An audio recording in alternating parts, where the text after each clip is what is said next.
নমস্কার, আমার সকল শ্রোতা বন্ধুকে স্বল্পকথার গল্পকথক চ্যানেলে স্বাগত জানাই।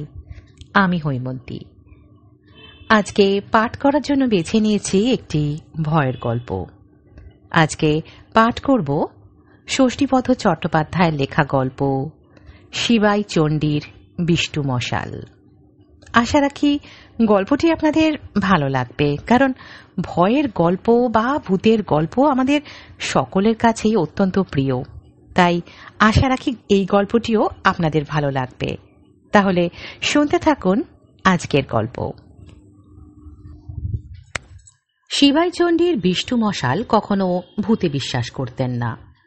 তার মতো জেদি সাহসী পুরুষ সেকালে খুব কমই ছিল। একদিন সন্ধেবেলা বিষ্টু মশাল ভিন গা থেকে ফিরছেন। হঠাৎ মনে হলো কি যেন তার পেছন পেছন আসছে। বিষ্টু মশাল থমকে দাঁড়ালেন, পিছু ফিরে দেখলেন কেউ তো নেই। তাই একটু থেমে আবার চলা শুরু করলেন। চলা শুরু করা মাত্রই আবার সেই পায়ের শব্দ। আগেই বলেছি, বিষ্টু মশাল ভূতে বিশ্বাস করেন না, তাই ব্যাপারটা তার কাছে ভারী অদ্ভুত লাগলো। এমন সময় হঠাৎ কাঁধের ওপর কার যেন একটা দীর্ঘশ্বাস অনুভব করলেন তিনি। বিষ্টু মশাল চমকে উঠলেন। পুরোপুরি ভয় না পেল, বুকটা কেঁপে উঠল তার। কেমন যেন ভয় ভয় করল। মন বলল, তবে কি সত্যি ভূত আছে? যাই হোক, বিষ্টু মশাল বাড়ি ফিরে গুম হয়ে রইলেন। মুখ হাত ধুয়ে খেয়ে শুয়ে পড়লেন। বাড়িতে শুধু কর্তা আর গিন্নি, ছেলেপুলে নেই, তাই দুজনেরই সংসার। গিন্নি বললেন, কি হলো তোমার, হঠাৎ এত চুপচাপ যে? বিষ্টু মশাল সাড়া দিলেন না। যে কাজে গিয়েছিলে সে কাজ হয়নি বুঝি? না, ঠিক তা নয়। তবে কি? বিষ্টু মশাল তখন সব কথাই খুলে বললেন গিন্নিকে। গিন্নি সব শুনে ভয়ে চোখ দুটো কপালে উঠিয়ে বললেন, বলো কি গো, ও তুমি তো তাহলে ভূতের পাল্লায় পড়েছিলে? বিষ্টু মশাল একটুও আতঙ্কিত না হয়ে বললেন, থামো তো, যত সব। ভূত আবার কি? ভূত বলে কিছু আছে? মানুষ মরে গেলে দেহটা পুঁতে অথবা পুড়িয়ে দেওয়া হয়, তারপরে আর কিছুই থাকে না। সে কি, মানুষ তো মরেই ভূত হয়? তা যদি হয় তাহলে পৃথিবীতে মানুষ বাস করতে পারত না। যত মানুষ এ যাবৎ মরেছে সবাই ভূত হয়ে মানুষকে তাড়াত। আহা, সব মানুষ ভূত হবে কেন? যারা অপঘাতে মরে তারাই ভূত হয়। তার সংখ্যাও কি কম? জলে ডুবে, গলায় দড়ি দিয়ে, আগুনে পুড়ে, পথ দুর্ঘটনায় কম লোক মরেছে?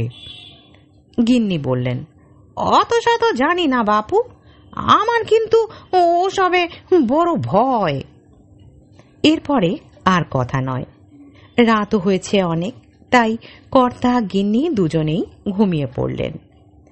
পরদিন সকালে বিষ্টু মশাল গ্রামের চণ্ডী মণ্ডপে বসে তামাক খেতে খেতে তার বন্ধু বান্ধবদের বললেন কথাটা। সবাই শুনে বললেন, তা তেনারা সব আছেন বই কি, না হলে মনের মধ্যে ভয় ভাবটা আসবে কেন? দেবতা অপদেবতা সবই আছেন। তুমি বিশ্বাস করো না সে কথা আলাদা। এই যে এত লোককে ভূতে ধরছে, এ সবই কি মিথ্যে? বিষ্টু মশাল কোনো কথা না বলে সোজা চলে এলেন পঞ্চা পণ্ডিতের কাছে। তারপর পাঁজি পুঁথি দেখে জেনে নিলেন অমাবস্যাটা কবে, এবং মনে মনে ঠিক করলেন ওই দিন ভরা অমাবস্যায় ভিনগাঁয়ে যাচ্ছি বলে বাড়ি থেকে বেরিয়ে ভোজঙ্গার ডাঙালে বসে সারাটি রাত কাটাবেন। ভোজঙ্গার ডাঙাল হচ্ছে এই অঞ্চলের শ্মশান। একটি খালের ধারে ডাঙালে যেখানে সব দাহ করা হয়, সেই জায়গাটা ভূতের উপদ্রবের জন্য এমনই কুখ্যাত যে সন্ধ্যের পর চোর ডাকাতরা সেখানে যেতে ভয় পায়। বিষ্টু মশাল ঠিক করলেন এই শ্মশানে বসেই তিনি ভূত দেখবেন, অবশ্য ভূত যদি সত্যিই থাকে। সেই সঙ্গে গত সন্ধ্যার সেই পায়ের শব্দ বা দীর্ঘশ্বাস পড়াটা যে মনের ভুল, সেটাও তিনি প্রমাণ করবেন। মাঝে মাত্র কয়েকটি দিন, তারপর মঙ্গলবারের ঘোর অমাবস্যায় নানা রকম ভাবনা চিন্তা এবং পরিকল্পনা করে বিষ্টু মশাল ভর দুপুরে গিন্নির কাছ থেকে বিদায় নিয়ে বাড়ি থেকে বেরোলেন ভিন গায়ে তার এক আত্মীয়ের সঙ্গে দেখা করবেন বলে। আসবার সময় গিন্নিকে বলে এলেন রাত্রে বোধহয় বাড়ি ফেরা হবে না, তাই যেন কোনো রকম চিন্তা ভাবনা না করেন। গিন্নি তো অত শত বুঝলেন না, তাই কর্তাকে নির্ভাবনায় বিদায় দিলেন। বিষ্টু মশালও ধীর পদক্ষেপে পাশের গ্রামে তার এক আত্মীয়ের বাড়িতে গিয়ে হাজির হলেন। তারপর সন্ধে পর্যন্ত বেশ চুটিয়ে গল্প করে যখন বিদায় নিতে চাইলেন, তখন তো তারা কিছুতেই ছাড়বেন না। সবাই বললেন, না না, আজ আর যাওয়া নয়, এখানেই খেয়ে দিয়ে বিশ্রাম করুন, কাল সকালে যাওয়ার কথা চিন্তা করবেন। এই রাত দুপুরে 2 মাইল পথ একা যাওয়া কি মুখের কথা? বিষ্টু মশাল তো থাকবেন বলে আসেননি, তিনি এসেছেন সময় কাটাতে, তাই বললেন, না গো না, আমার কি হুট করতেই কোথাও গিয়ে থাকা চলে? ঘরের মানুষটা ভাববে কি? বলা নেই কওয়া নেই, মন গেল তাই চলে এসেছি, যেতে আমাকে হবেই। এই কথার পর কথা চলে না। সবাই বললেন, তা বেশ করেছেন, সাবধানে যাবেন তাহলে। এই রাত বিরেতে কি করে আপনাকে ছাড়ি বলুন দেখি? পথে কোনো বিপদ হলে কাকে কি বলবো? বিষ্টু মশাল বললেন, কিচ্ছু হবে না গো, কিচ্ছু হবে না, আজ তাহলে আসি। বলে পথে নামলেন বিষ্টু মশাল। অমাবস্যার রাত, তাই গ্রামের অন্ধকার, একেবারে ঘুটঘুটে অন্ধকার যাকে বলে। কোনো কিছুতেই দিশা চলে না, এক হাত দূরে কি আছে দেখাও যায় না তা। সেই অন্ধকারে টর্চের আলোয় পথ দেখে বিষ্টু মশাল চললেন গ্রামের দিকে। কিছু পথ এসে তিনি হাজির হলেন ভুজঙ্গার ডাঙালে। একবার একটু ভয় ভয় করল, তবে সে ভয়টা কিন্তু ভূতের নয়, সাপের। বিষ্টু মশাল সাপকে বড় ভয় করেন, তবুও তার জেদ, ভূতের দেখা তাকে পেতেই হবে। সারা রাত বসে থেকেও তিনি দেখবেন ভূত কি এবং সত্যি ভূত বলে কিছু আছে কিনা। বিষ্টু মশাল শ্মশান যাত্রীদের বসবার জায়গায় এসে বসলেন। বসে একটা বিড়ি ধরালেন। চারদিকে বন বাদার, নিশাচর পশু পক্ষীদের ডানা ঝাপটানির শব্দ আর কর্কশ ডাক ছাড়া কিছুই নেই। বেশ কিছুক্ষণ বসে থাকার পর হঠাৎ একসময় শুনতে পেলেন করে একটা দীর্ঘশ্বাস এবং করুণ একটা আক্ষেপোক্তি। তারপর আর কিছুই নেই। বিষ্টু মশাল তবুও বসে রইলেন, কেমন যেন ঘুম আসতে লাগলো তার। এমন সময় হঠাৎ মনে হলো কেউ যেন কোদাল দিয়ে কুপিয়ে একটা শ খুঁড়ছে, কিন্তু কাউকেই দেখতে পেলেন না তিনি।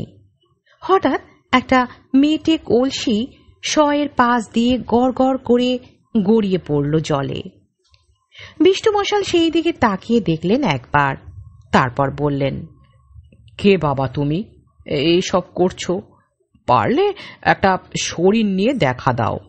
আমি যে অবিশ্বাসী মানুষ, লক্ষ্যে গিয়ে যেন বলতে পারি স্বচক্ষে ভূত দেখেছি।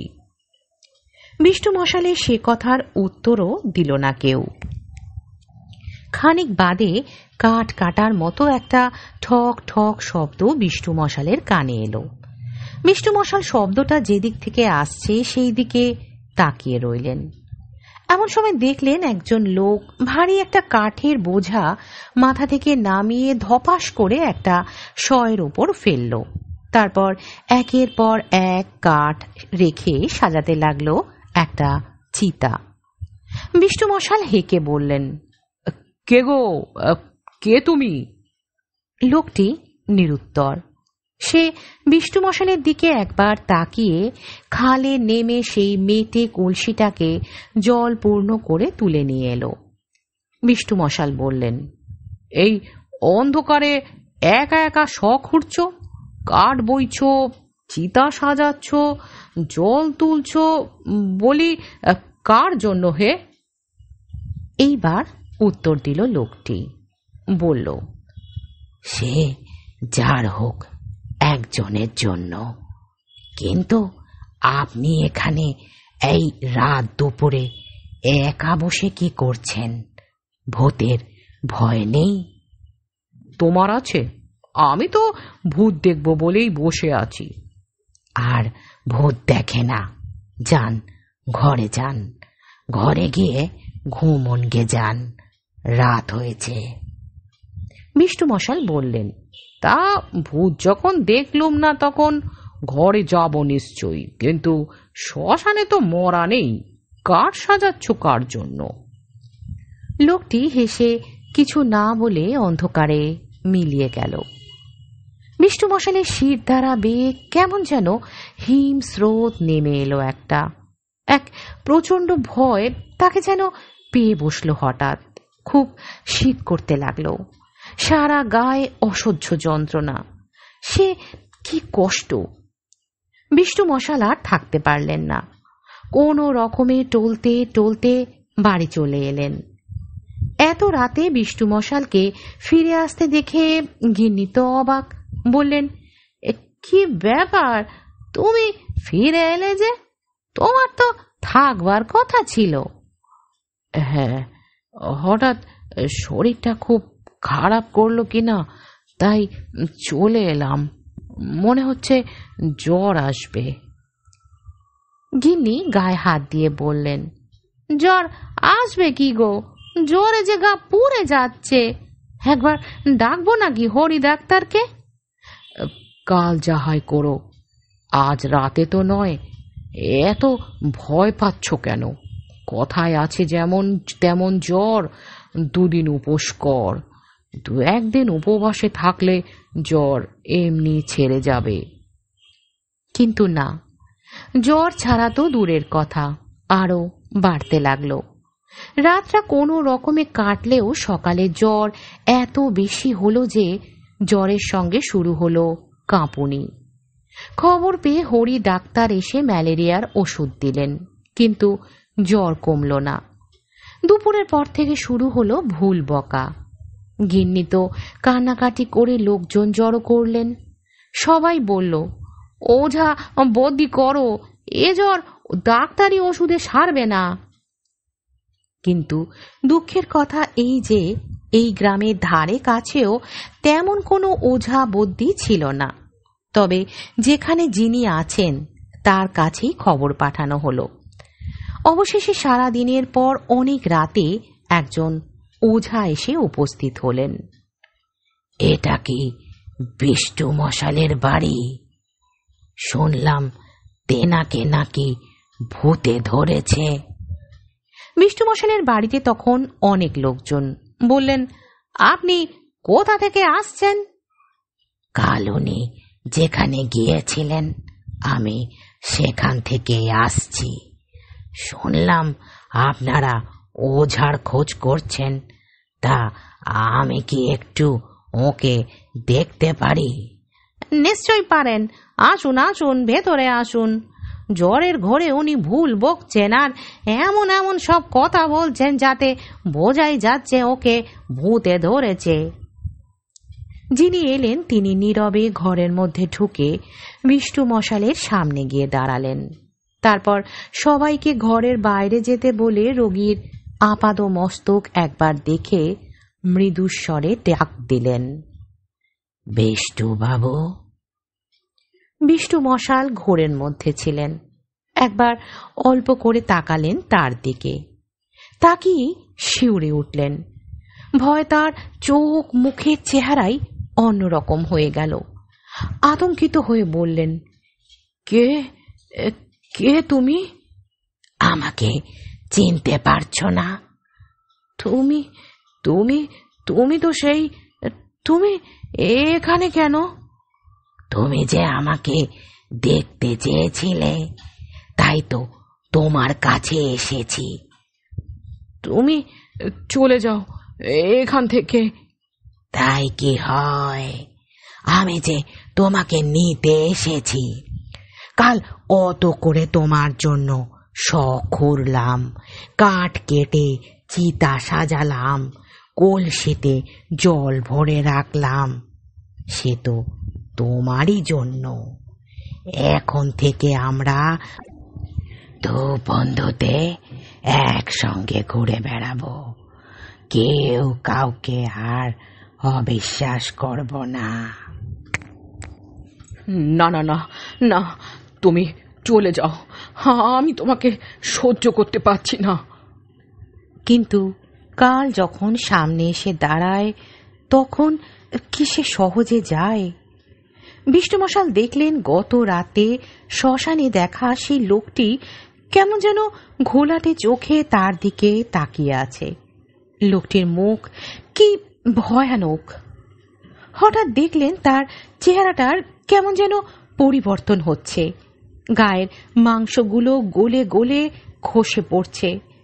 দেখতে দেখতে লোকটির চেহারা একটি কঙ্কালে পরিণত হলো, আর সেই কঙ্কালের চোখ দুটো দিয়ে যেন আগুন ঠিকরে পড়তে লাগলো। সেই সঙ্গে কি ভয়ানক ফ্যাঁসফ্যাঁসে গলার হাসি! বিষ্ণুমশাল ভয়ে দু চোখ বুজে আর্তনাদ করে উঠলেন। বাইরে যারা অপেক্ষা করছিলেন তারা সবাই দরজা ঠেলে ভেতরে ঢুকলেন। কিন্তু এ কি? ঘরের ভিতরে কেউ তো নেই। কোথায় গেল গুনিন, সেই ভিন গায়ের আগন্তুক? তবে বিষ্ণুমশাল আছেন, প্রাণহীন দেহ নিয়ে নিথর হয়ে শুয়ে আছেন অন্তিম শয়ানে। ভুজঙ্গার ডাঙালে সেই রাতেই সৎকার হলো তার। অবশ্য তার চিতা তো একদিন আগেই সাজানো ছিল, কলসি ভর্তি জলটাও রাখা ছিল এক পাশে। এতক্ষণ শুনছিলেন আজকের গল্প শিবাই চণ্ডীর বিষ্ণুমশাল। গল্প পাঠ আপনাদের কেমন লাগলো অবশ্যই কমেন্ট বক্সে জানাবেন। আর যদি ভালো লেগে থাকে তাহলে গল্পটিকে লাইক করবেন, আপনাদের আত্মীয় পরিজন বন্ধু বান্ধবের মধ্যে শেয়ার করবেন এবং আমার এই চ্যানেলটিকে সাবস্ক্রাইব করে পাশে থাকবেন। আজকের মতো এখানেই বিদায় নিচ্ছি। ফিরে আসবো আবারও একটি ভিন্ন স্বাদের গল্প নিয়ে। ভালো থাকবেন, সুস্থ থাকবেন।